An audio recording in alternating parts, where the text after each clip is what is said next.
امام ابن تیمیہ رحمۃ اللہ علیہ قاہرہ میں تھے۔ کچھ لوگوں نے ایسے ہی لڑکوں کو اکسا کے کہ یہ بات کرتا ہے، یہ کرتا ہے، یہ کرتا ہے، حملہ کروا دیا۔ یہ تقی الدین ہے، احمد ان کا نام ہے، ان کے بھائی ہیں شرف الدین۔ ان کو گھر میں اطلاع ملی کہ تمہارے بھائی پر حملہ ہو گیا۔ اچھا بھائی جیسے بھی ہونا، جو خون تو پھر جوش مارتا ہے۔ انہوں نے اپنے رشتہ دار بھانجے بھتیجے لیے اور اس مسجد کی طرف دوڑ لگائی۔ لوگوں نے دیکھا کیا ہوا، بتاتے جا رہے ہیں ابن تیمیہ پر حملہ ہوا ہے۔ اب لوگ ملتے جا رہے ہیں اور چند منٹوں کے اندر وہ جو تھوڑا سا فاصلہ تھا، لاکھوں لوگ جمع ہو گئے کہ ہوتا کون ہے جو ابن تیمیہ پر ایسے گستاخانہ حملہ کرے۔ جب ابن تیمیہ کے پاس پہنچے، انہوں نے پوچھا بھی کیا ہوا تمہیں؟ جی ہم بدلہ لینے آئے ہیں۔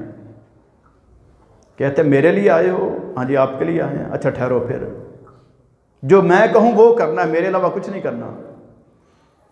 یعنی ہم ان کو قتل کریں گے، پہلے ان کے ہاتھ کاٹیں گے جنہوں نے آپ پر ہاتھ اٹھایا، زبانیں کھینچیں گے جو بولی آپ کے خلاف، اور جو ان کے پیچھے تھے ان کو بھی نہیں چھوڑیں گے، گھروں سے نکال کے ماریں گے۔ امام صاحب کہتے ہیں نہیں کچھ نہیں کرنا، جو میں کہوں گا وہ کرنا ہے۔ آرام سے چلنا شروع کیا مسجد کی طرف، دوبارہ جا کے تحیۃ المسجد پڑھنا شروع کر دی۔ جب سلام پھیرا تو عصر کی اذان ہو گئی۔ اذان سے لے کے جماعت تک ذکر و اذکار کرتے رہے۔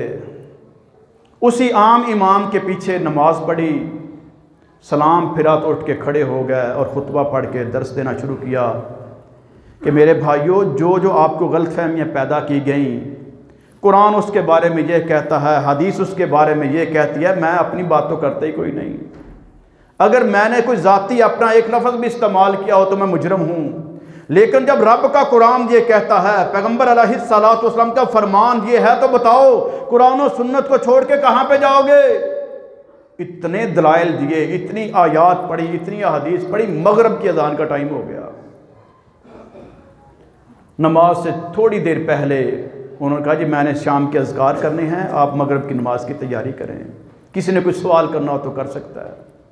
وہ جو مخالفین تھے، حملہ کرنے والے، وہ کھڑے ہو گئے، کہتے ہیں امام صاحب اللہ کے لیے معاف کر دیجیے، ہمیں تو پتہ ہی نہیں تھا کہ آپ تو اللہ کے سچے قرآن کی دعوت دینے والے اور پیغمبر رحمت علیہ السلام کا فرمان پیش کرنے والے ہیں، ہمیں تو غلط اکسایا گیا تھا۔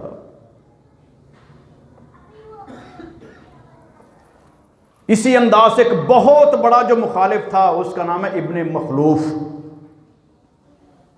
اس نے بہت کچھ کیا، ساری زندگی جب جہاں پر موقع ملتا کوئی نہ کوئی بات کرتا، کوئی نہ کوئی فتویٰ لگاتا، پراپیگنڈا کرتا، لوگوں کو اکساتا۔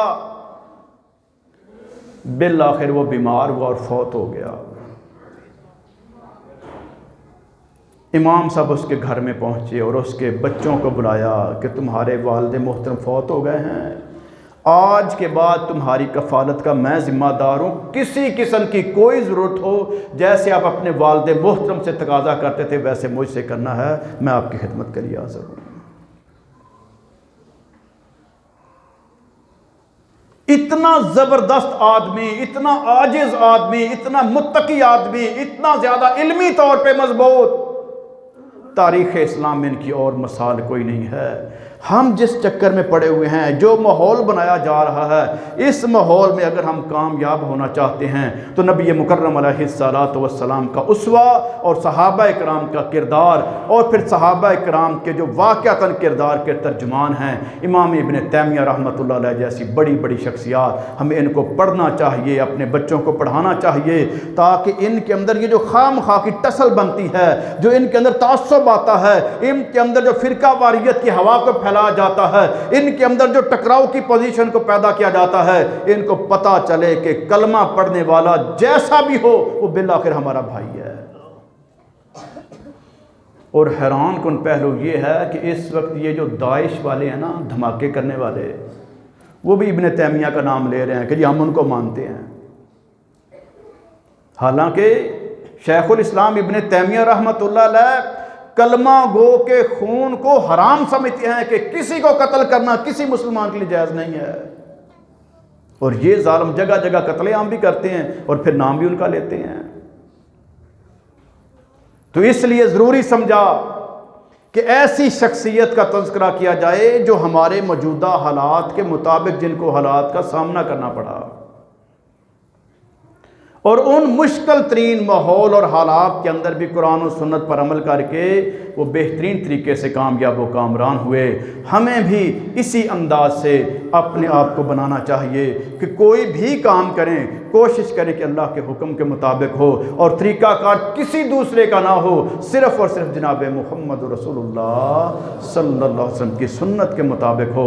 جب قرآن و سنت کے مطابق ہمارا کردار بن گیا، پھر اللہ تعالی ہمیں توفیق دے گا، پھر ہمارے ہوتے ہوئے کسی کافر کو یہ جرت نہیں ہوگی کہ وہ قرآن کریم کی گستاخی کرے یا پیغمبر رحمت علیہ السلام کی گستاخی کرے۔ اللہ تعالیٰ پھر بہت کچھ ہمیں عطا کرے گا، اور ایسے ایسے کام ہم سے کروا لے گا کہ کسی کافر کو کبھی ایسے سوچنے کا بھی موقع نہیں ملے گا۔